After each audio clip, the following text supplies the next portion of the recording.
We are honoring Autism Awareness Month with this great panel. We have great panelists here that will speak about the transitioning. I'm friends with Nicole, who has an autistic son, and I hear her speaking about, he's a senior? Yeah.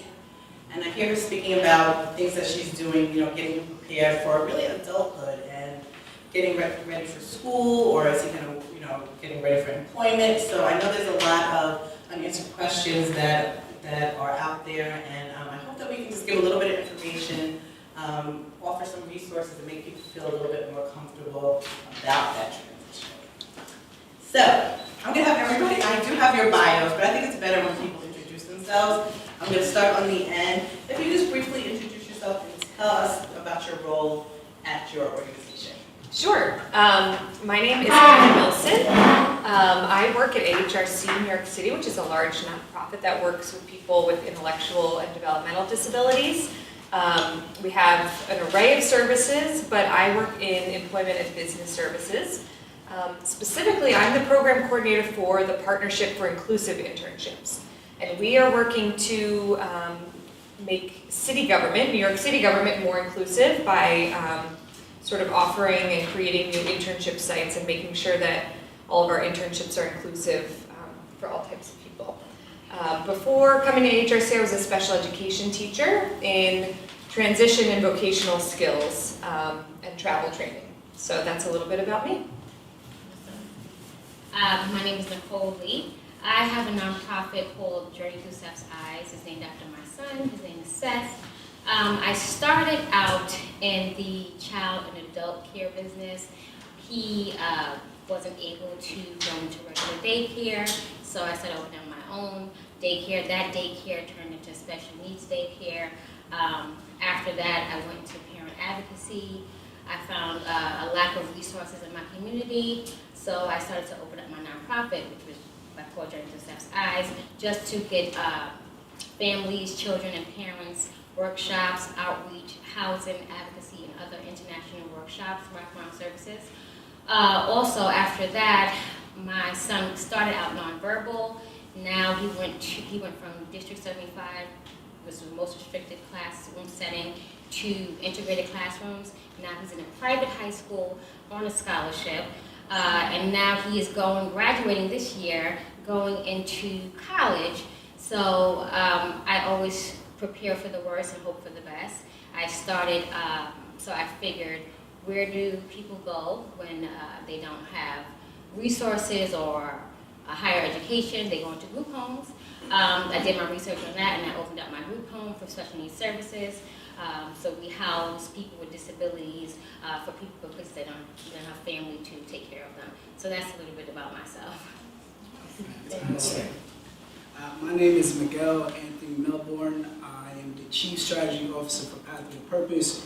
We are a small education innovation company, and so we partner with middle schools, high schools, different organizations, colleges to help our young scholars be prepared for their next levels. And so got started in 2016. Since then, we've worked across 24 school districts. I've partnered with over 61 schools and organizations and have been able to impact over 11,600 students. And so our big vision right now is how do we get to 1 million? And so part of what we do, workshops of every type, financial aid, resume writing, how to tell your story, developing a winning mindset. And so a part of what makes us unique, it's not just about the application preparation, but like the actual reality of what is life after high school, right? And so we try to tackle both. What also makes us unique is just a part of what we believe. The first being that the earlier these conversations start, the better, right? And then the second piece of how, when you look at our services and our products, we say that it's going to take a community, right? And so certainly the students have a role to play. They have to do their part. Us as parents, we have a role to play. We have to do our part. The school leaders have their role to play. Community-based organizations like Pathway to Purpose and so many others have their role to play. And the big piece, these corporations that one day are going to hire our sons and daughters, they have a role to play. So how can we create products and services that bridges the gap and empowers each stakeholder in that process? And so we call ourselves an education innovation company. One, because we understand the challenges. We know what the problems are, and so we like to focus on the solutions. And so I'm equally excited to talk about some of the ways we're going about it, but absolutely to learn from everyone what are some of the challenges we're seeing and see what kind of bridges we can build. Hi everybody, I'm David, also with AHRC New York City, which Hannah mentioned is a pretty large nonprofit supporting people with intellectual disabilities. In fact, it's so large that Hannah and I have never met before this. We've been on email together a couple of times. And I work in our Adult Day Services department at AHRC New York City. I'm the regional director there, and what Adult Day Services means is that if you are a child with an intellectual disability, you can go to school until you're 21 years old, at which point typically you age out because you can't go to school anymore. And majority of the people that we, or many of the people that we serve in our programs, they're like, what happens now? People are not really well equipped to kind of take on the world independently. And so a lot of people transition into sort of day programs where they receive ongoing training and support. I also oversee another part of AHRC, which is called the Melissa Riggio Higher Education Program. That is a fully inclusive higher education program for students with intellectual disabilities who would be otherwise unable to access higher education. So we partner with 4 area colleges, soon to be 5, Queensborough Community College. We just made that connection a couple of weeks ago. I don't know if I'm supposed to announce that yet or not. So keep it in the room. And so our students, they would be somebody that had an IEP diploma. They would not be somebody who graduated with a high school equivalency. If somebody has a high school diploma, but if they have a disability, we kind of say, this program is not for you. We're trying to create an experience for students to attend college in a non-matriculated way where they're able to go to classes with the assistance of a student mentor that helps them to go to class, helps them to access the college campus, and just to be part, just to have, take that step in their life. I also serve as the co-chair of the transition committee of the Manhattan Developmental Disabilities Council. So, and I came to this work because my sister has Down syndrome, and I've always been kind of like, this community has been, I was 3 when she was born, this community has always been really important to me, people with disabilities.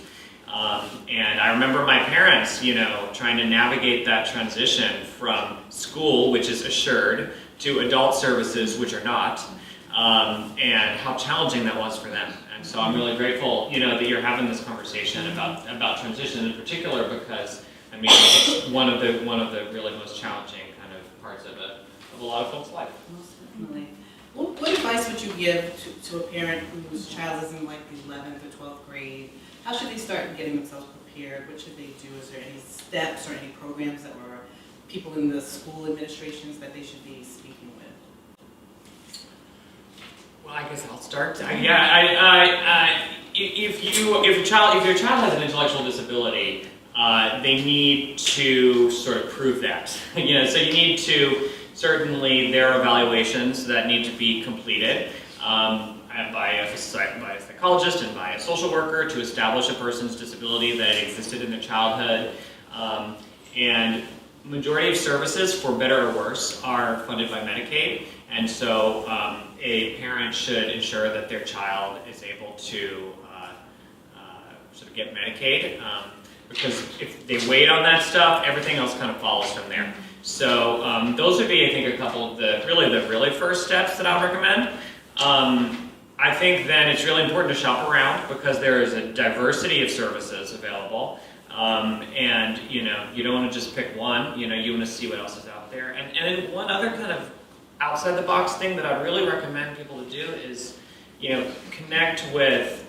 try to develop what we call sort of like natural supports. So, connect somebody in their neighborhood. Make sure that they know the guy at the bodega on the corner or the person at the laundromat. Maybe connect them with a volunteer opportunity in their community, because those things really, there are tentacles that kind of go from that might open a lot of doors to them, no matter what kind of path they take in their adult life.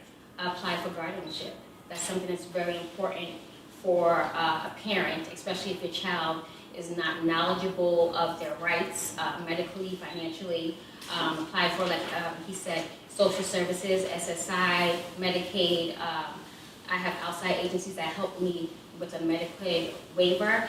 They don't really look at my income when I'm over a certain bracket, and him being 18 now, he's qualified for different things. So they don't have to look at my income, they look at him as his own person, but you as the grantee to, access the funding for him or make medical decisions. So that's something that's very important. I also say, don't only stick to your circle of your community. You need to go outside the community, you speak to different colleges, you ask questions like different nonprofits, you ask different colleges what programs they have to offer also. Even if they have programs, some of them are part-time, some of them are full-time, some of them are Medicaid, they pay through Medicaid, some you have to pay throughout your pocket. So just doing your due diligence is very important. And it's a year and two process because like I said, you have to start. Some of these programs have limits on them in different areas, so you have to literally put them on a wait list sometime to get them the access to the right services. So that's something that I've done for my son since he was 1. See, and we would not, because you've gone through it, we would know all this. Yeah. You really have to either tap into someone who has gone through it, knows what's happening, knows the ins and outs, or really like hooks up with a great organization that'll kind of hold your hand through all of that. Yeah, even with that, like I think I have had a hard time with finding my network and my circle, and even with all the great agencies we have out here. Politically, it's like a political game sometimes, because sometimes the schools don't want to give you the information, sometimes the state doesn't want to give you the right resources for your child, so you have to really do your own research and your own due diligence for your child. If not, they could fall in between the cracks. So I really encourage any parent or guardian to really do your research, do your homework, ask the questions, the hard questions. Even if you don't know, you might think it sounds stupid, but you never know. That stupid answer might save your child's life, or save your child's education, or save you a couple dollars in your pocket. So there's no stupid answer. Miguel, you want to ask or you want to? Yeah, absolutely. I think from what we're seeing is that a lot of the issues when it comes to higher ed and preparing young scholars to be prepared for the next levels, it's like across the board. It's like systemic issues, right? So for example, the data is showing that it's 415 students to every 1 guidance counselor nationally.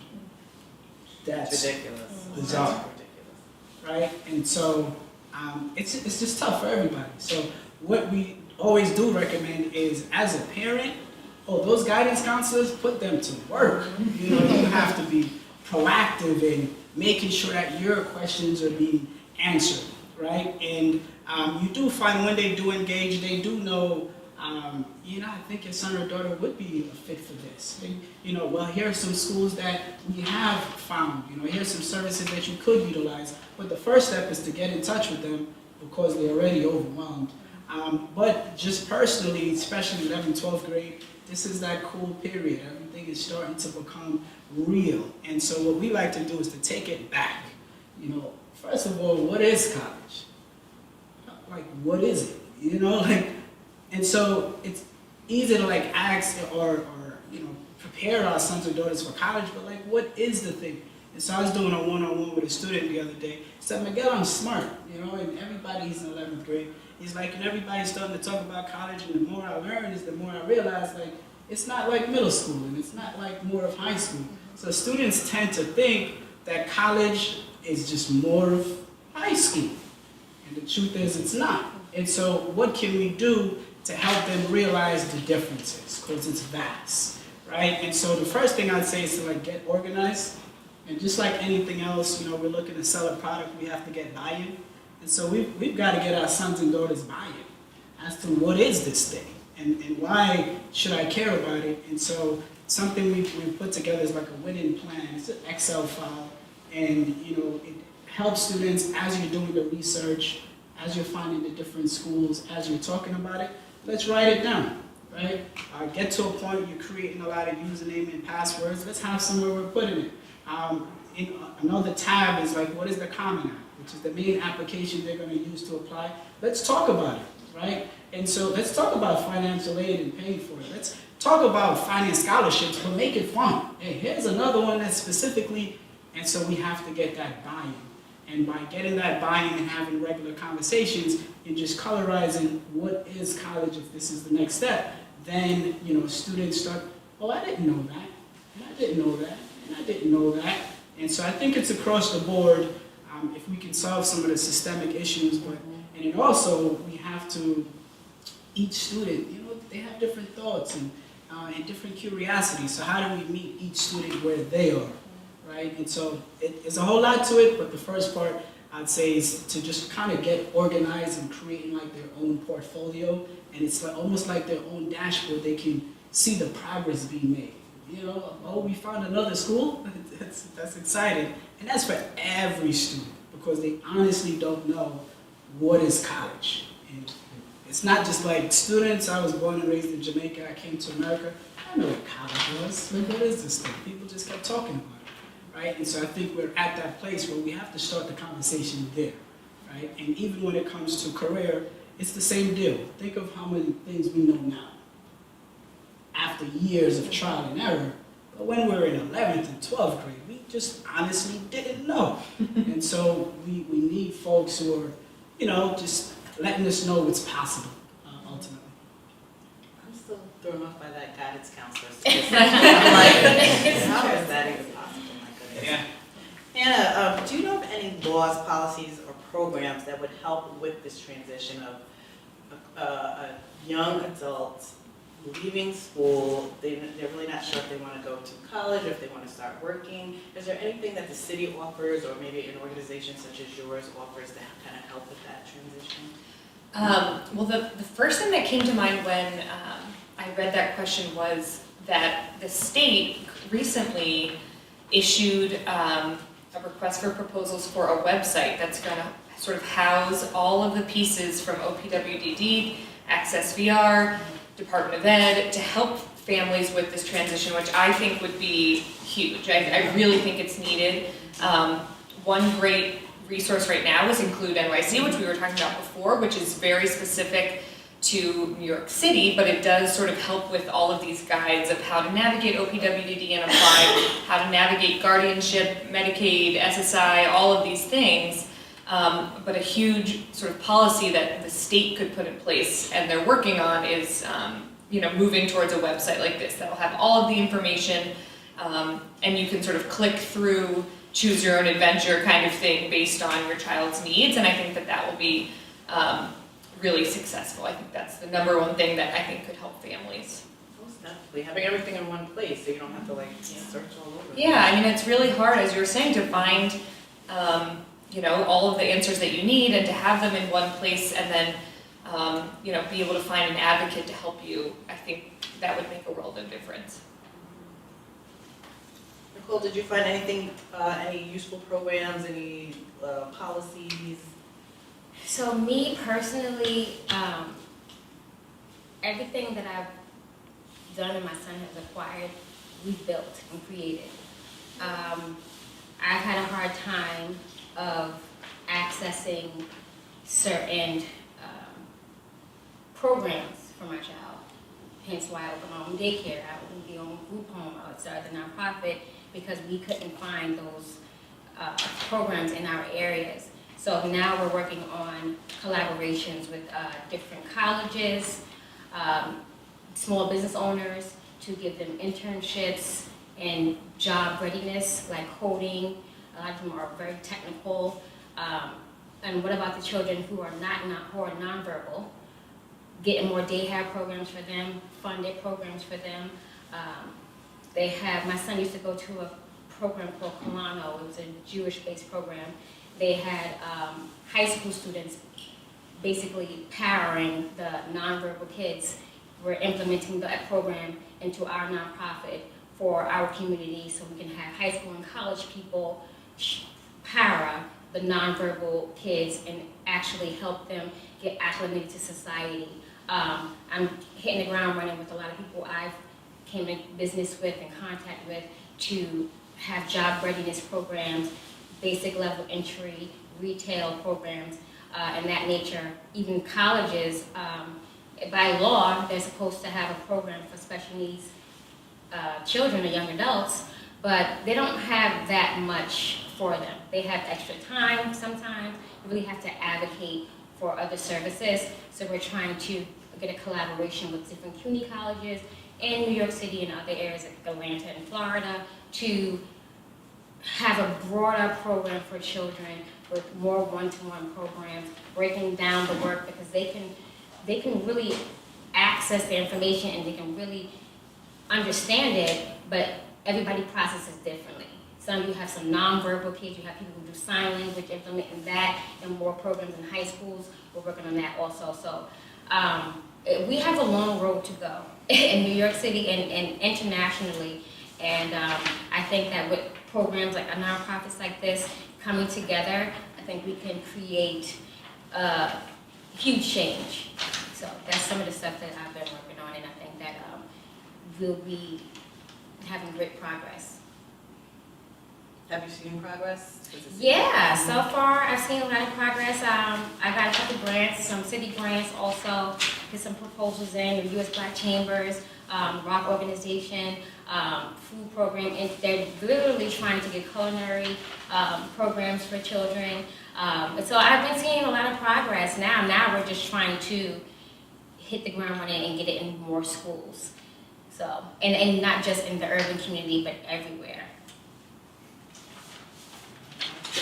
No, I love it. And I tell you, I really let everyone else have to say. Now we can take it and say what kind of solutions can we create. But the partnership part of it is essential. You know, it's just essential. Like it's everything. And, you know, after we finish a workshop and, you know, parents are asking, you know, my son or daughter have this disability, what's out there for them? These are the same questions we're coming back and we're going to search and see what's out there. And then we're going to build a partnership. And so as you mentioned, a lot of students, they're tech savvy. They're way better than us. We're just not even close. You know, I have conversations with students and like, there's no way you're in 8th grade. It's impossible. But there's an organization called Perscolis. I'm not sure if anyone heard of it. The moment I came across it, I'm like, I think I need a course. But they teach students that have an interest in tech, right? And it could be students from 18 to 21. And they teach, it's a free program. This is my favorite part. It's completely free. So this may be a student that says, you know what, maybe college isn't the route for me. And so what we truly believe as an organization, it's not that every student should go to college, right? But what we believe is that every student and every family should be well informed to have the information they need to make the best decision, right? And so this is where, you know, we find partners, of course, that are college, and we find partners that have to do with job readiness. Perscolis is certainly one of them to think about. It's a free program, 6 weeks, they get a certification, they give the students job readiness training, mock interviews, like the whole nine. I'm like, this is amazing. Right, a very large organization. They do a lot of things digitally as well as in person.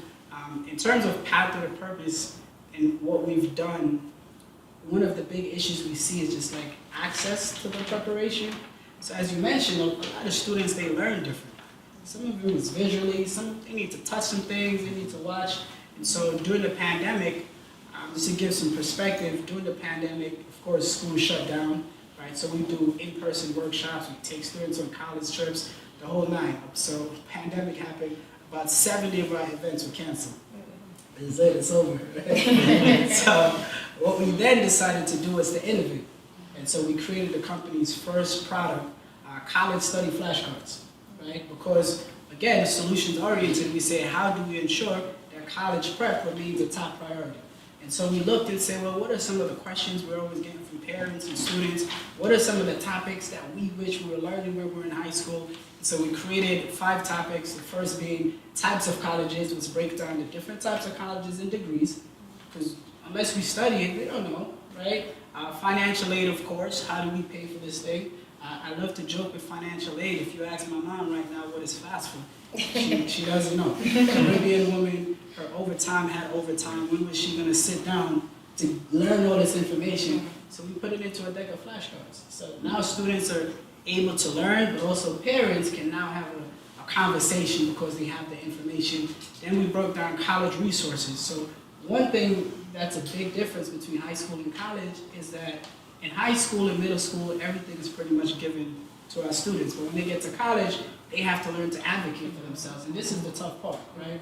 So you've spent so many years helping your students along. Now how do we put them out there and they have to figure it out for themselves, right? And so we created a deck where it lets students and families know what are all the major resources that exist on a college campus to help the students thrive and succeed. That's in the deck. Then we created one on entrepreneurship because things have changed. Sons and daughters can come now and say, I want to start a business. We got to be prepared for that conversation. They have to be prepared. And then the last piece is just, as adults, we know how stressful work could be sometimes. You know, it's filled with anxiety for all of us. It's the same for students. School is stressful, especially considering all the adjustments and adaptation for the last 2 years. And so we created a deck of affirmation cards. And so on one side, you're going to have a power word, and then on the flip side, you're going to have an affirmation. So now it helps them to overcome those doubts and fears, right? And so this is how we're thinking about helping students to be prepared for not just college, but like life after high school, right? And so that's why I'm really enjoying hearing all the, the challenges that we're seeing. That's very cool. Yeah, I'd love to see those materials. Just last night I was. Oh, awesome. Perfect. I'll take them out. Last night I was up at Hostos. I met with our incoming class for the fall, and we're always trying to figure out. We've got our new students coming in. They usually start like a month before the semester begins, and we're trying to figure out how do we introduce to these kids. What is college going to be? That's a really. Those sound like really good resources. Yeah. They need to give every senior those files. Yeah. That's amazing. Appreciate it. So great.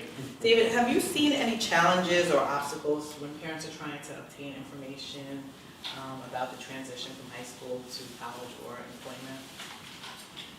There are plenty of obstacles. There are so many obstacles. I think some of them we touched on. The fact that you can't even find, you don't even know where to look. I think what Hannah mentioned about having sort of like a central place to look for information is really useful. Sometimes those things exist, but people don't know how to find them. There's a great website called Think College, which is sort of like a national consortium of inclusive higher education programs that I would, but people don't know to look there. Include NYC is a tremendous organization, but if you don't know that it exists, you don't know how to get connected with them. One of the other, I think, real obstacles that we see, unfortunately, more and more is, our previous, I won't go too political, I guess, but our previous governor, was mandated by statute to provide a cost of living adjustment to nonprofit providers as part of the annual budget, and blocked it for 10 out of 11 years. And so funding for nonprofit providers for people with intellectual disabilities remained flat over 10 out of 11 years, although costs, of course, increased. And so some of the kinds of things that, unfortunately, this year, like the state is flush because there's all the stimulus money, so it's like a good year, and like people are really happy about that, but you also worry about the future. And so some of the kinds of things that we offered 10 or more years ago, I think we, on the one hand, I think we're always paving new ground, but on the other hand, money is tighter. And so some of the kind of individualized, you talked about one-to-one kind of assistance that a lot of people really need to really customize their experience is more challenging now, than it used to be. And I think some of the folks that really suffer from that are the people with the highest needs. An agency like mine gets paid by the state the same amount of dollars regardless for supporting somebody regardless of the level of need that they have. So somebody who can take the subway independently to a program, who maybe can get a job after hours, and somebody who needs assistance in the bathroom, and who has major sort of like challenging behaviors. It's the same, there's the same level of funding for both of those folks. There are some very limited, what they call high needs funding options, but those tend to be only sort of like exist for 1 year at a time. And I think that there's a real crisis that, especially in the pandemic, I think that has really emerged even more so for the folks that really need the most hands-on support. I guess that would be one of the many things that I would Yes, mention there. yes, and the pandemic exposed a lot. A lot came to the surface. Nicole, I know you talk about a lot of challenges. Is there like a bigger challenge that maybe something that you didn't think you would experience, but you're like, my goodness, why is this in the way? Like, why is this even an issue? When you are trying to, get information, when you're trying to get to the next step. I know your journey's been long. Yeah, I think he kind of touched on it. It's really, you don't want to get political, but it's really political. It's really about the funding and where they want to put the funding, who they want to give it to. It's a really sad thing that I have parents I work with who they can't afford a train fare to get their child to evaluation 30 minutes away, and the city can provide busing or a one-to-one or a power, and they can't get that. It's just the financial burden for the people who need it the most. Even people in my group home who don't have families, and I have to advocate for them to get certain Medicaid and housing vouchers and food stamps, and there's a lot of people who get taken advantage for that because you don't have family, Right. So I have a kind heart, and I started my businesses for my son, and hopefully if he was in that predicament that he would have somebody to look after him who really cares about it. But I think things like that, it's why I say why. Like, you have people who are really vulnerable out here who really need the work or who really need the help, and politics is getting in the way, basically. The funding is getting in the way. And it really should go to the people who need it the most. I think that the disabled community is the most vulnerable community out here. And we've been fighting for rights and extra funding from schooling to housing to education to healthcare for so many years. It's like, why is the most vulnerable community still at lack of all of these services? So I think that's the wow factor for me. And every day, I think every person I meet, it comes from a personal place. Like, you have a sister, and I have a son, and someone else I know who had a brother, and people run for office to change, these laws and legislations because it's something close to their heart. And I think that's the big wow factor for me, is that these people really need the help. Like, my son was fortunate. He, we really put a lot of work in. He was nonverbal. We used to have behavioral problems, bang his head on the floor, write feces on the wall. And to see where he is today, verbal, going to college, it's a miracle. It was a lot of hard work, a lot of sleepless nights, but it's doable. And I tell people every day, like, you look at me, you might not think I went through the things I've been through or my son been through. People look at him and say, oh, he doesn't look autistic. I don't even know what that means. There's no look for that. But to go through that journey has really humbled me and really softened my heart. I can look at a person and see there's an issue or a disability. So I think that's the wow factor in me. It made me really realize how fortunate we are as people, to walk, to talk, not to comprehend certain things. And it scares me that society is not ready, still not ready, for this most vulnerable community and have them and helpful for them. So I think that's the wow factor for me. Do you think that the perception of people with disabilities has gotten better over the years? I do know here at Pride Global we have an employee resource group for, I think we call them, we have a really great name. We just had a brand new name, I think it's diverse abilities or something like that, where we really want to support our employees. So I look at that as such a positive thing. But do you think, as a parent or as someone working at an agency, that the perception and the views have gotten better? Are we more accepting as a society, or in New York City maybe? Is it getting better? I think it's gotten better. I think the awareness has broadened. So I think, but we still have, we were just speaking over there in the corner about, like, we create these programs and, we have diversity, inclusion, and we have college programs, but then my son is socially awkward. You know, he can academically pick up things, but socially, you know, if you tell him to hold something, he's just gonna hold it and not know what it is, you know? So it's that aspect of it, having the social awareness of your surroundings that we're kind of losing touch. So yeah, we have these great ideas, we wanna help, but I think that we need to get more involved and more boots on the ground when it comes to, okay, how can we help these people really succeed?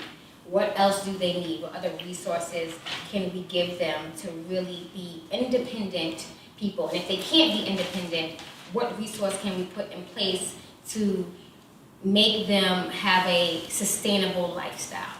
So I think it's gotten better. The awareness is, you know, autism awareness walks and all this stuff, people know of it. But there's so many other disabilities besides autism. And I think that with more advocacy, more research, more outreach, it's only going to continue to get better. Yeah, we were mentioning that, like, from the excuse me, the business perspective, I think a lot of companies and a lot of city agencies that I work with are really interested in hiring people with on the autism spectrum or people with disabilities, which I think is wonderful, and I think that that's a big step, the sort of awareness and acceptance piece. But to Nicole's point, it's sort of, you know, you have to then put in the structures in place that'll really support people to be successful in a workplace or in college, or you know, it's one thing to just say awareness and acceptance and be excited about new programs, but then it's sort of going that extra mile and making sure that it's true inclusion. You know, in our internship program, we have a lot of supervisors and teams who are really gung-ho and excited about inviting a new intern, a person with a disability, into their team. But it's not enough to just like work alongside someone with a disability. It's really, are you inviting them to lunch with you or to happy hour or to whatever your team is doing? And like, that's true inclusion. It's not just about being invited to work there, if that makes sense. Yes, we might have initially gotten connected with your organization, and he wants to, you know, bring on some interns and do some things. Do you see, what do you think is a benefit of hiring someone with a disability? Well, I think there's a lot of benefits. I think the most sort of profound change is diverse perspectives in the workplace, and you know, creativity and sort of getting new perspectives, things that you would never even thought about just by working with someone who has a different perspective. At least in the Partnership for Inclusive Internships, when I work with supervisors and I ask, like, you know, has this been meaningful to you, or why, you know, how has it impacted your work life? We have a lot of supervisors who say, like, it's really reconnected me to the work that I was doing before. So I was speaking with a woman who was sort of a high-level person at the Department of Homeless Services, and so she had taken on an intern, and in the process of breaking down the tasks that she was asking an intern to do for her, a person on the autism spectrum, she was like, sort of like evaluating the work that she's doing and recommitting to it and saying, wow, I love what I do. Look at this, it's amazing. Like, I think we get so caught up in the day-to-day of our work that sometimes we forget about, like, wow, I really like what I do, or this is a great project that I'm working on. And so I think that bringing in people with different abilities into the workplace can help, you know, change a work culture, honestly. Though there are a lot of people that just, you know, bringing in people that really love their job in this age of a lot of workplace turnover, you know, is not a bad thing either necessarily, and can lend a certain stability to the workplace. Okay, I'm going to open it up to questions. Does anyone have any questions? We have, I think, I'm looking at your watch, we have like 3 minutes. I have a question. I loved your question, Radia, about the value of, you know, bringing in employees with disabilities. I feel like that kind of ties into my thought around, like, when you think about the people that you're going to be working with who have disabilities. Me personally, I've never worked with anyone who has autism, at least that I know of. So what can you all do as organizations to help even bring education to the workforce? A lot of what we do is supervisor or like coworker training and just disability etiquette and sort of trying to break down those stigmas, or I think people feel really awkward and don't want to be politically incorrect, and they don't want to ask questions about what it means to work with a person on the autism spectrum. So I do think just having those like kind of frank conversations at the beginning when an intern will be coming into the office about here's what you can expect and here are some things, and even allowing the intern to say here are some things that I prefer, or you know, for example, we have an intern who came and we have sort of an open office setting, and we have like kitchenette kind of thing, and we had an intern who came in and didn't realize, a person on the spectrum, and didn't realize that everyone brought in their own plates and forks, and so started using someone else's utensils at lunch because didn't know that that wasn't, you know, we talk about hidden rules. That's something that, like, there's not a sign that's posted that says everyone bring your own forks, and she didn't know that, and then her office mates were kind of like, what the heck, like that's really weird, and kind of talking about it, which you know, is unfortunate, but can happen when something weird or awkward sort of happens. So that story, I think, is good to your point of like bringing in awareness and a little bit of training beforehand into the office and into the workforce, just so that people are aware and sort of comfortable and can ask sort of questions and sort of break down any of that awkwardness ahead of time. I think that's really an important piece of it. Just through the years when we have these classes, and you know, it's very repetitive. I like shadowing. So what we do is we will bring in someone, and say you have a tech savvy department who's good at coding or clerical work or answering the phones or something like that, customer service, and we will pair the person with the service that they have, and just you shadow them, like they're shadowing you. So you're teaching them, you're getting in skills together, you're getting to know their personalities. I think the hands-on approach for me is really beneficial, because it would give you more of a broader spectrum of the person versus the disability, and you would have more respect for who they are and their abilities to do the same work that you can do. Right, actually I used to work downstairs in one of these floors. And so what's really fun for me now is to say, well, what made corporate America work, right? Made some work for some fantastic companies, and this idea around efficiency and around innovation, when it comes to education, like that's what's missing. Innovation is so low, right? No one is even thinking about it. And so that's a part of my excitement in being able to work in education right now. But I think what actually happens is, like, we grow as people, period. I think the last couple of years, even more, has shown us that we can't really get away from each other, right? And the most we have to give is how we're actually able to influence each other and help each other. And so I think what happens is the more we talk to each other, we realize that the philosophies that we subscribe to, right, and the principles, realize it's not that different. And so I read a quote once that said the destination is never a physical place, it's a new perspective. And so when we talk about bringing in people with a different perspective, isn't that the goal? And so we all grow. And so a part of how we're looking to answer that question at Pathway to Purpose is the pandemic, it broke everything. And so it broke everything for everybody. Corporate, home, doesn't matter where you worked, you had to transition. It didn't matter what school you were in, or you had to transition. So we all had to figure it out. And I think we have to keep that energy to say, you know what, the way it has been before, nope, I don't believe you. Because we all change over the last 2 years. It's over, right? And so something that happened, now that schools are back in person, we're seeing a whole lot of, let's get back to the status quo, like things used to be. But we're saying, no, the students know this is the only way to learn. And so actually this summer, we are working on a product where all the workshops that we offer. And as I mentioned, what makes us sort of unique, we don't just focus on the application. So we have a workshop called Networking 101. So teach these same students to network before they get the opportunity, right? How to tell your story.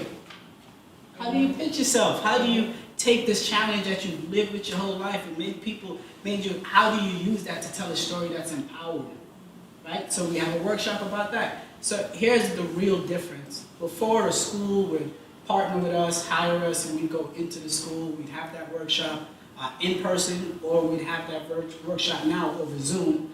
And so what we decided to do was to create our own online academy with the entire gamut of all our workshops. And so now a parent doesn't have to wait for the school to say, hey, next Thursday at 7, does that work for you? Now a parent can go right to our website and say, you know what? Yeah, I do want my son or daughter to learn about networking 101. I do want them to learn about how to find scholarships. We have a workshop called Developing a Winning Mindset. Yeah, right? So now a parent or a student, they don't have to wait anymore. It's over. So we're not just going to go back to status quo. We have to use what we've seen work and open it up and create more access for more people. And over time, what happened is, it doesn't matter if you have a challenge, a disability, it doesn't matter what it is, you had access to the preparation to be ready for that moment. And so definitely something we're thinking about. Oh yeah, that's a big key, access. Access. What is the transition for students that are coming into the workplace, right, where they are the minority, quote unquote, because they have the disabilities or they are at risk and haven't really been exposed to now a professional environment? I am noticing that the higher educations, they're pretty much getting the picture, right? There's more resources there, but there's a lag with corporate America and other businesses. And I really am starting to see our students go to like retail or customer service. But how do we begin to bring our students to corporations where they can actually get entry-level positions and not just retail, customer service, etc.? There's nothing wrong with that, but how do we connect it? What do you see? So I think that I'm an entrepreneur myself, so I believe that I go straight to the source. We go to the corporations and we sit down and we say, well, these people have the same skills that these people do, and let's do a trial era and see if you can believe in the same things that I know that they can work on. I think that's how you get to the source. And I think that's going to be the bridging the new gap, to be honest. The entrepreneurs, the business owners, they're going to be the ones who are hiring the people with the disabilities. Because like you said, all of them kind of fall into the retail departments, and they're skilled. So why just fall into retail? Because you see disabled, or you see autistic, or you see hearing impaired on their resume, you think that they're incapable of doing the job, and they can't. So I would try to pitch to the corporation, let's do a trial error and see if this person can do the job, and if they can, then you offer them a position. Internships, offer them more internships also, because that also will give them the skills to acquire that they need for the job, basically. So I think once you get that and you go to the source, it would open the doors for everybody else. Yeah, we've had a lot of success with the internship model because we work with city agencies, but it's the same, I would think, for a corporation to sort of test someone out, really. And I think it's one of the best ways to do that sort of trial and error, because 9 times out of 10, the business will say, wait, this person's amazing. Exactly. They can do all of the elements of the job. We want to keep them. They're going to stay forever. They're happy about their job. They love it, and we can really offer them a pathway here. So I would say the internship model has been really successful, and AHRC has sort of built this model that's inclusive, and you can sort of do a pilot model and replicate it in other businesses.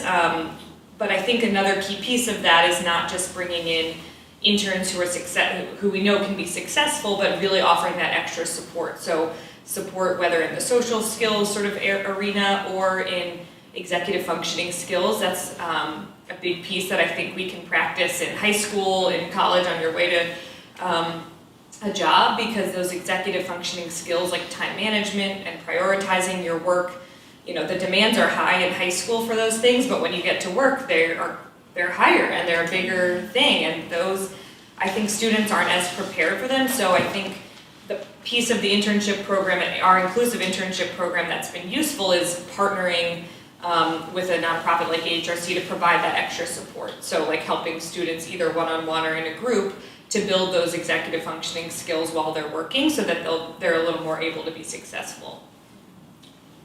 Wonderful. Well, this has been fantastic. I want to be respectful. I know we ran over a little bit of everyone's time, but I want to thank our panelists. They were full of gems, full of information. I think we could have gone on and on and on. There was a lot of stuff that we had to uncover. So thank you so much.